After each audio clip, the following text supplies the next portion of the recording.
Alright, hey everybody, in this video we're going to be taking a look at this essential oils diffuser. I will put a link in the description below if you happen to like it and want to pick one up for yourself. I was not completely on board. My wife is a fanatic about this kind of stuff.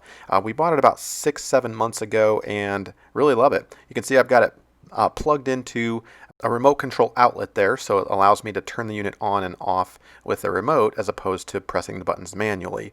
Not very difficult here at all. Let me give you a quick little tour, show you what this is all about. It obviously puts out some nice, comfortable, relaxing mist. If you click the light button, it obviously changes from various colored lights. So whatever happens to be your light color preference there, if you click this button, red will turn it on to continuous mist mode.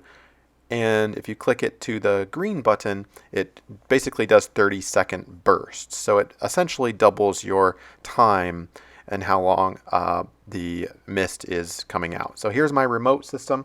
Again, I have a remote outlet, and so this remote turns the outlet on or off. So that's kind of a nice little feature, I would say. Here's another look at it, just kind of.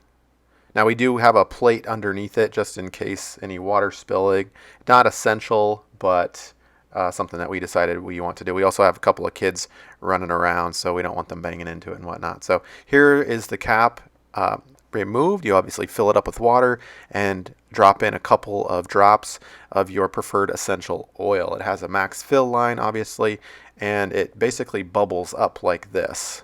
Obviously, you'll want to keep that cap on and locked. So overall, we really like it. Has a great aesthetic, lasts several hours of comforting mist into the air. It smells really nice, and of course is affordable. For more home product reviews and do-it-yourself jobs, be sure to subscribe. Thanks for being with me.